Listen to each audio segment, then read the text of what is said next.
और अब वक्त यूपी प्राइम का है। कोरोना को लेकर यूपी सरकार पूरी तरह से अलर्ट है और टेस्टिंग की क्षमता बढ़ाई जा रही है, लगातार रिकवर किया जा रहा है, कोशिश ये की जा रही है कि मामले ना बढ़े। आज प्रेस कॉन्फ्रेंस की गई, बताया गया कि पिछले 24 घंटे के क्या हालात रहे और आगे इन हालात से निपटने की सरकार की क्या तैयारी है।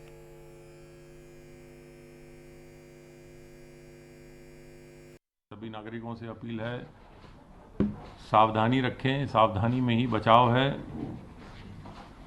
और जब तक कि वैक्सीन उपलब्ध नहीं हो जाती तब तक मास्क का निरंतर उपयोग करें, हाथ धोते रहें और सामाजिक दूरी रखें, सब सोशल डिस्टेंस का पालन करें। ये सब तीनों कदम जो हैं संक्रमण आगे ना बढ़े और ना बढ़े उसके लिए आवश्यक हैं। प्रदेश में हॉटस्पॉट के क्षेत्र कम हुए हैं, कंटेनमेंट के जोन भी कम हो गए हैं। पड़ोसी राज्य दिल्ली में आज संक्रमण बढ़ने से ही ये दोबारा उत्तर प्रदेश में हमारे यहाँ संक्रमण में बढ़ोतरी हुई थी, जो कि अब उस गति से नहीं बढ़ रही है जिस गति से ये प्रारंभ में बढ़ी थी। लेकिन सावधानी की आवश्यकता है, सावधानी रखा जाए। प्रदेश में औद्योगिक गतिविधियाँ तेज़ी से चलें, इस तरफ प्रदेश सरकार बहुत तेज़ी से काम कर रही है। कल माननीय मुख्यमंत्री जी के कर कमलों से प्रदेश में लगभग 3.5 लाख MSME इकाइयाँ, जिनमें कि 3,24,000 नई MSME इकाइयाँ थी और शेष पुरानी MSME इकाइयाँ थी, जिनको कि उनकी कार्यशील पूंजी के आवश्यकता के अनुसार उनको धनराशि ऋण के रूप में उपलब्ध कराई गई बैंकों के द्वारा। तो अभी तक लगभग 4,37,000 इकाइयों को 11,062 करोड़ रुपए ये उपलब्ध कराए जा चुके हैं, जो कि MSME इकाइयाँ जो कि पहले से चल रही हैं, जिनको कि कोरोना के कारण कार्यशील पूंजी में समस्याएं आई थी। इन इकाइयों की समस्याएं, दूसरी समस्याएं जैसे GST का रिफंड है, इनके विभागों से भुगतान की समस्याएं हैं, इन सब को दूर करने के लिए हमने एक ऐप भी चलाया हुआ है, MSME साथी.in। इस ऐप के माध्यम से हम लोग निरंतर अनुश्रवण कर रहे हैं बैंकों से भी, विभिन्न विभागों से भी, कि MSME इकाइयों की जो छोटी समस्याएं इस प्रकार की हैं, कार्यशील पूंजी की, GST रिफंड की, विभागों से भुगतान की, वो जल्दी से जल्दी दूर की जाएं ताकि सब अपनी सामान्य गतिविधियां पुनः चालू कर सकें। प्रदेश में रोजगार के और अवसर पैदा करने के लिए तथा अधिक से अधिक नौजवानों को रोजगार में लगाने के लिए नई MSME इकाइयों को भी स्थापना पर प्रदेश सरकार एक अभियान चला रही है और उसी अभियान के अंतर्गत बैंकों से समन्वय करके अब तक लगभग 6,48,000 नई इकाइयां स्थापित की गई हैं, विभिन्न बैंकों से ऋण उपलब्ध कराकर। इन 6,48,000 इकाइयों में लगभग 25 लाख से अधिक लोगों को नौकरी, युवाओं को नौकरी मिली है। ये प्रक्रिया हमारी सतत जारी रहेगी और ये हमने लक्ष्य रखा है प्रदेश सरकार ने कि इस वर्ष कम से कम 20 लाख MSME इकाइयों की स्थापना की जाएगी। तो उसके लिए बैंकों से लगातार समन्वय किया जा रहा है। नई इकाइयों के रजिस्ट्रेशन का प्रोसेस जो है वो आसान कर दिया गया है। नई इकाइयों को लगाने के लिए अब बहुत ही कम औपचारिकताएं हैं, जल्दी से अभी इकाई लगाई जा सकती है और 1000 दिन तक कोई किसी प्रकार की अनुमति की आवश्यकता नहीं होगी। प्रदेश सरकार किसानों के लिए निरंतर प्रयास कर रही है, किसानों को न्यूनतम समर्थन मूल्य मिलता रहे। अभी तक जो धान क्रय केंद्र हैं, लगभग 4200 धान क्रय केंद्र काम कर रहे हैं और पिछले वर्ष के मुकाबले लगभग 1.5 गुना अधिक धान अभी तक खरीदा गया है। लगभग 256 लाख क्विंटल धान खरीदा जा चुका है। लगभग 4,800 करोड़ रुपए का ये धान किसानों से खरीदा जा चुका है, जिसका भुगतान हो रहा है। अब तक कुल मिलाकर संक्रमण के पश्चात 5,20,637 लोग पूर्णतया उपचारित होकर डिस्चार्ज हो चुके हैं और रिकवरी का प्रतिशत प्रदेश का इस समय 94.46% चल रहा है। 94.46% रिकवरी रेट है। संक्रमित लोगों में से अभी तक कुल मिलाकर 7,877 लोगों की मृत्यु हुई है। इस समय उत्तर प्रदेश में 22,665 एक्टिव इन्फेक्शन के केसेस हैं। इनमें से 10,653 होम आइसोलेशन में हैं और 2,135 निजी चिकित्सालयों में अपना इलाज करवा रहे हैं। बाकी के सभी संक्रमित मरीज हमारी L1, L2, L3 की निःशुल्क राजकीय व्यवस्था में अपना इलाज करवा रहे हैं। कल प्रदेश में 1,71,816 सैंपल्स की जांच की गई और अब तक कुल मिलाकर के 1,99,60,393 सैंपल्स की जांच की जा चुकी है। कल जब आपको मीडिया ब्रीफिंग में करूंगा तो हम 2 करोड़ कल हम पार हो चुके होंगे। RT-PCR की जांचों के लिए कल जिलों के द्वारा विभिन्न प्रयोगशालाओं को लगभग 69,000 सैंपल भेजे गए, 68,930। जो ये 1,71,816 टेस्ट कल हुए, इनमें से लगभग 72,000 टेस्ट RT-PCR के। तो जो हम लोगों ने एक अपना लक्ष्य रखा है कि जो भी टेस्ट होंगे हमारे, उसमें कम से कम 40% RT-PCR से टेस्टिंग की जाएगी, वो उसको उस बेंचमार्क को अचीव किया जा रहा है, उसे मेंटेन किया जा रहा है। दिसंबर के महीने में भी हमारी पॉजिटिविटी लो चल रही है, निचले स्तर पर चल रही है। दिसंबर के महीने में हमारी जो पॉजिटिविटी है केस की, वो 1.3% चल रही है। और इसका आप जानते हैं, इसके पीछे आपका जो उत्तरदायित्वपूर्ण व्यवहार है और जो हमारे स्वास्थ्य विभाग और बाकी जितने भी विभाग इसमें सहयोग कर रहे हैं, उन सभी के कर्मियों की बड़ी कड़ी मेहनत है। और लखनऊ के खादी आश्रम में मुलायम सिंह यादव कपड़े खरीदने पहुंचे। वहीं मुलायम सिंह यादव को अपने बीच पाकर खादी आश्रम के कर्मचारी खुश नजर आए। इस दौरान मुलायम सिंह यादव के साथ MLC आशु मलिक भी मौजूद रहे। तो कपड़े खरीदने पहुंचे थे मुलायम सिंह यादव, और उनके साथ MLC आशु मलिक भी मौजूद रहे।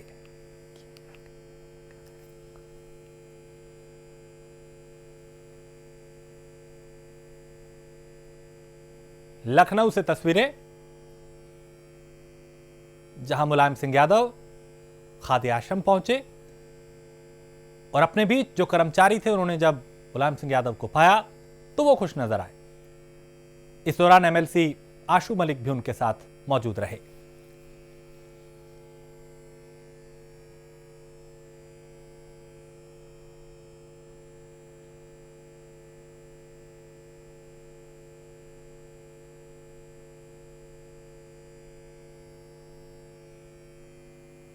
तो खादी आश्रम पहुंचे मुलायम सिंह यादव और इस बीच जो वहां के कर्मचारी थे वो उनसे मिलने के लिए उत्सुक नजर आए।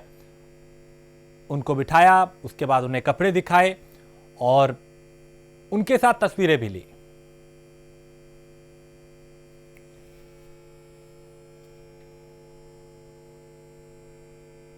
और यहां एक ब्रेक के लिए रुकेंगे। ब्रेक के उस पार को और खबरें, कुछ और खबरें आपको दिखाते हैं।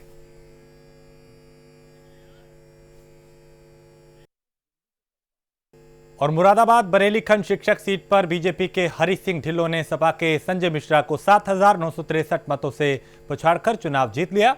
उत्तर प्रदेश में इस बार विधान परिषद की 11 सीटों पर हुए चुनाव में बीजेपी का दबदबा रहा। जीत के बाद पहली बार मुरादाबाद पहुंचे हरि सिंह ढिल्लों ने कहा, ये प्रधानमंत्री नरेंद्र मोदी और मुख्यमंत्री योगी आदित्यनाथ की लोकप्रियता है कि बीजेपी हर जगह चुनाव जीत रही है। कार्यकर्ताओं ने हरि सिंह ढिल्लों का भव्य स्वागत किया। जीत हारे से क्या कहना चाहता हूँ, इसका मतलब बिल्कुल स्पष्ट है। भारतीय जनता पार्टी जिन मुद्दों को लेकर पहली बार उत्तर प्रदेश में शिक्षक चुनाव में उतरी है, उस मुद्दों को सभी गुरुजनों ने, सभी आम जनता ने उसको समर्थन देने का काम किया। उनका मैं कोटम कोट आभार धन्यवाद व्यक्त करता हूँ। जगह जगह बीजेपी जीतती भी आ रही है, उस पर क्या, इसके बारे में क्या कहना चाहिए? लोकप्रियता है, योगी जी मोदी जी में लोग विश्वास करते हैं, भारतीय जनता पार्टी की नीतियों में विश्वास करते हैं, इसलिए लोग वोट कर रहे हैं। और 22 में भी भारतीय जनता पार्टी की सरकार बनने वाली है उत्तर प्रदेश में। क्राइम के लिए क्या कहना चाहेंगे? क्राइम बढ़ता चला आ रहा है। आप रेसो उठा के देख लो, 2015 साल जो पुराना हुआ है ना, उसका भी उठा लो रेसो। मैंने विधान परिषद में बोला था जब मैं विधान परिषद मैंने बोला था समाजवादी पार्टी की सरकार में, मक्का उसका इनाम लगाना चाहिए विधानसभा के अंदर कि मौत के हत्या के इतने पैसे, डकैती के इतने पैसे, आम दिन क्या हालत थी समाजवादी पार्टी के अंदर, उसको शायद आप भूल रहे हैं। और लखनऊ में कांग्रेस अनुसूचित विभाग की ओर से कांग्रेस मुख्यालय में दलित महापंचायत का आयोजन किया गया, जिसमें कांग्रेस महासचिव प्रियंका गांधी ने भी वीडियो कॉन्फ्रेंसिंग के जरिए शिरकत की। इस दौरान प्रियंका ने बीजेपी पर हमला बोला और कहा कि अनेक शहरों में स्थिति अंबेडकर छात्रावास को यूपी सरकार बंद करना चाहती है। प्रदेश में जितना ज्यादा अत्याचार दलितों पर हो रहा है उतना किसी अन्य प्रदेश में नहीं हो रहा। प्रियंका ने यह भी कहा कि हाथरस, ललितपुर और आजमगढ़ समेत तमाम जगहों पर जिस तरह से दलितों पर अत्याचार हुए वो चिंताजनक है। उत्तर प्रदेश में कोई जिला उठा लीजिए, आप कोई मंडल उठा लीजिए, रोज का अखबार उठा लीजिए, कहीं ना कहीं दलित बेटियों के साथ बलात्कार हो रहा है, कहीं ना कहीं दलितों के साथ उत्पीड़न की घटनाएं हो रही हैं, कहीं ना कहीं किसी दलित को प्रताड़ित किया जा रहा है, उसके घर पे कब्जा किया जा रहा है। तो आप देख रहे हैं इस सरकार में हो क्या रहा है, दलितों के साथ अन्याय हो रहा है। आज ये महापंचायत इसीलिए बुलाई गई कि पूरे उत्तर प्रदेश के कोने कोने से लोग यहाँ आए हैं, उन्होंने अपनी समस्या बताई कि किस तरह दलित के मामले को ये सरकार दबाना चाहती है, ठंडे बस्तों में जाना चाहती है, कितने लोग आंदोलन के रास्ते पे हैं, कितने लोग संघर्ष कर रहे हैं, लेकिन किसी की बात सुनी नहीं जा रही। तो आज दलित पंचायत हम लोगों ने बुलाई है कि इस गूंगी बहरी सरकार को जगाया जाए कि वाकई आपके प्रदेश में दलित परेशान है, जो आपके रिकॉर्ड बता रहे वो कुछ और है और हकीकत ये है जो आज आपके सामने है, दलित परेशान होके आंदोलन करने के लिए तैयार है। और कृषि कानून के खिलाफ किसानों का आंदोलन एक हफ्ते से जारी है। किसान और सरकार के बीच हुई वार्ता में अब तक कोई नतीजा नहीं निकल पाया। इसे लेकर भारतीय किसान यूनियन के राष्ट्रीय प्रवक्ता राकेश टिकैत ने प्राइम न्यूज से बात की। उन्होंने क्या कुछ कहा, उन्हें सुनते हैं। हमारे साथ बात करने के लिए भारतीय किसान यूनियन के राष्ट्रीय प्रवक्ता राकेश टिकैत जी हैं। राकेश जी, कल आप बैठक में मौजूद थे सरकार के साथ, क्या बातचीत हुई आपकी? बातचीत हुई कि किसान को जो बिल है उनको वापसी की बात कर रहा और सरकार संशोधन की बात करती है, तो इसी उस पर बातचीत अभी चल रही। समाधान कल देखो, कल मीटिंग होती है, उसमें क्या निकलता है। असल में कहाँ पर बात फंस रही है, मतलब सरकार किस चीज़? पूर्ण रूप से बिल वापसी पे है और सरकार संशोधन पे है, इसी पे बात फंसी हुई है। कल इतनी लंबी बात 8 घंटे तक बात चली, तो कहीं ना कहीं कोई भी कल हल नहीं निकल पाया। अब उम्मीद है कि कल जो बैठक होगी उसमें कुछ, कल के उम्मीद है कि कल कुछ ना कुछ समाधान निकले। जब तक आंदोलन जारी रहेगा? आंदोलन जारी रहेगा। तो ये थे हमारे साथ बात करने के लिए भारतीय किसान यूनियन के राष्ट्रीय प्रवक्ता राकेश टिकैत, जिनका साफ कहना है कि जब तक मांगे पूरी नहीं होती हैं, जब तक आंदोलन इसी तरीके से जारी रहेगा और सरकार को मांगे पूरी करनी होंगी। कैमरामैन कमल रावत के साथ मैं अब्बास मेहंदी, प्राइम न्यूज़, दिल्ली। और शाहजहांपुर में विकास कॉलोनी में घर से कुछ दूरी पर युवक का शव मिलने से हड़कंप मच गया। युवक का शव कार में मिला। सूचना पर पहुंची पुलिस ने शव को पोस्टमार्टम के लिए भेजा और मामले की जांच शुरू कर दी।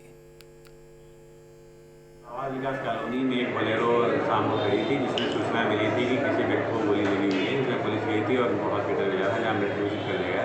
इसमें अभी वो पंजीकृत कराया गया है अज्ञात में, और पुलिस के पास कुछ क्लू है, तो इन्वेस्टिगेशन चल रही, बहुत जल्दी इस दुर्घटना को अनावरण कर लिया जाएगा और बंदी होगी। और जालौन में तेज रफ्तार ट्रक ने बाइक को टक्कर मार दी। हादसे में बाइक सवार दंपति की मौके पर ही मौत हो गई। घटना के बाद ट्रक चालक फरार हो गया। सूचना पर पुलिस मौके पर पहुंची और शव को पोस्टमार्टम के लिए भेजा और ट्रक चालक की तलाश शुरू कर दी।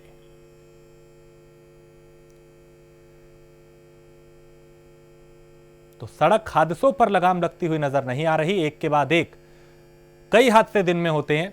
जरा सी लापरवाही एक बड़े हादसे को दावत देती है। मुजफ्फरनगर में पुलिस और बदमाशों के बीच मुठभेड़ हुई, जिसमें एक शातिर बदमाश को गिरफ्तार किया गया। मुठभेड़ में एक सिपाही भी घायल हुआ। पुलिस ने बदमाश के पास से एक तमंचा और कई कारतूस बरामद किए। मुजफ्फरनगर में पुलिस ने रेप के आरोपी को गिरफ्तार कर जेल भेज दिया। बता दें कि एक महिला ने गांव के ही एक युवक पर घर में घुसकर रेप का आरोप लगाया था और पुलिस ने आज उसे गिरफ्तार कर जेल भेज दिया। 24 तारीख को एक युवती के द्वारा एक युवक के ऊपर बलात्कार का अभियोग पंजीकृत कराया गया था, जिसमें जिस युवक का नाम सलीम है, जो कुल्हेड़ी गांव का ही रहने वाला है, और चरथावल पुलिस के द्वारा आज इस युवक को गिरफ्तार कर लिया गया है और कार्रवाई की जा रही है। शामली में तेज रफ्तार रोडवेज बस ने प्राइवेट बस स्टैंड पर खड़े यात्रियों को इस कदर कुचला कि मौके पर ही 3 मासूम बच्चों की मौत हो गई। 2 महिलाएं और 1 बच्चा घायल हुआ। घायलों को तुरंत नजदीकी अस्पताल में भर्ती कराया गया।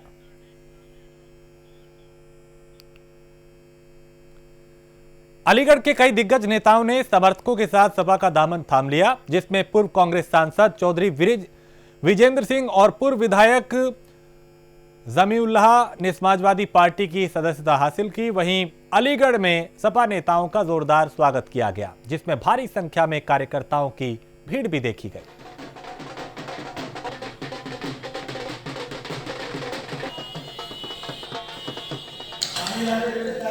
भाजपा के इशारे पे एडमिनिस्ट्रेशन काम कर रहा है। अपने आप रैली निकालते हैं, भाजपा के लोग रैली निकालते हैं, कोई उनको कुछ नहीं कहता। लेकिन अगर हम सड़क पे भी चलते हैं तो हमारे ऊपर मुकदमे लिखे जाते हैं। ये भाजपा के इशारे पे हो रहा है। एडमिनिस्ट्रेशन भाजपा के कार्यकर्ता की हैसियत से काम कर रहा है और इसमें कुछ कहना नहीं, सभी के साथ है। ये तो भाजपा की सरकार ही इस तरह चल रही है। लेकिन प्रशासन का कहना ये है कि जिस तरीके से सोशल डिस्टेंसिंग की धज्जियां उड़ाई, उसको आधार पर लेकर अपनी कार्रवाई की गई। नहीं, कोई सोशल डिस्टेंसिंग की धज्जी नहीं उड़ाई। एक गाड़ी में 5 आदमी थे, हम 2 आदमी थे, कहाँ उड़ाई।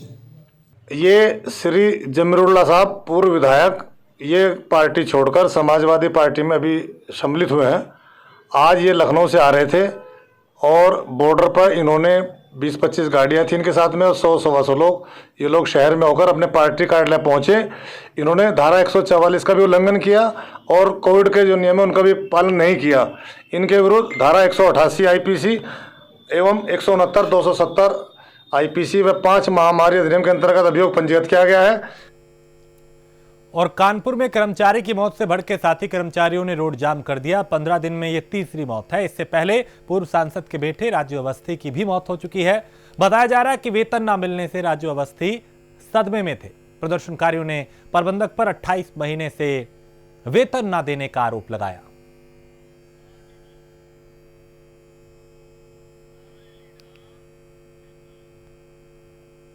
रायबरेली के फरीदपुर गांव में जमीनी विवाद में 2 पक्ष आमने सामने आ गए और फिर एक पक्ष ने दूसरे पक्ष पर लाठी डंडों से हमला कर दिया, जिसमें एक युवक की मौत हो गई। घटना से पुलिस प्रशासन में हड़कंप मच गया। सूचना पर पहुंची पुलिस ने शव को कब्जे में लेकर पोस्टमार्टम के लिए भेजा और मुकदमा दर्ज कर आरोपियों की तलाश शुरू कर दी। जहां कोतवाली में फरीदपुर नामे का गाँव है, वहाँ से कल रात थाने पर एक सूचना है कि वहाँ पर एक व्यक्ति की जो है मारपीट, उसके साथ मारपीट की गई, जिसकी हालत गंभीर है। इस सूचना पर तत्काल पुलिस रेस्क्यू की और उसको घायल को अस्पताल पहुंचाया गया है और उनकी तहरीरी सूचना पर अभियोग पंजीकृत कर दिया गया। अभी पता चला है कि उस व्यक्ति की मृत्यु हो गई है। उसकी जाहिरा चोट कोई नहीं है, किंतु फिर भी पोस्टमार्टम कराया जा रहा है। पोस्टमार्टम के अनुसार फिर कार्रवाई किया गया। अंबेडकर नगर के रामडीह सराय गांव में एक दलित युवक की पीट कर इसलिए हत्या कर दी गई क्योंकि उसने गन्ने के खेत से गन्ना तोड़ लिया था। मृतक के चाचा की तहरीर पर पुलिस ने 4 आरोपियों के खिलाफ मुकदमा दर्ज कर 2 को गिरफ्तार कर लिया है। 2 की तलाश जारी है। करने पर यह पता चला कि वो पड़ोस के गांव के गन्ने के खेत में गन्ना तोड़ के खाने गया था और इतने में जो गन्ना खेत के जो ओनर थे उन्होंने आकर के, उनके लड़के ने आकर के अपने साथियों के साथ उनके सर पे उसी गन्ने को छीन करके उनके सर पे मार दिया और जिसकी वजह से वहीं उनको सर पे चोट लगी, उल्टी हुई और वहीं वो अचेत हो गए।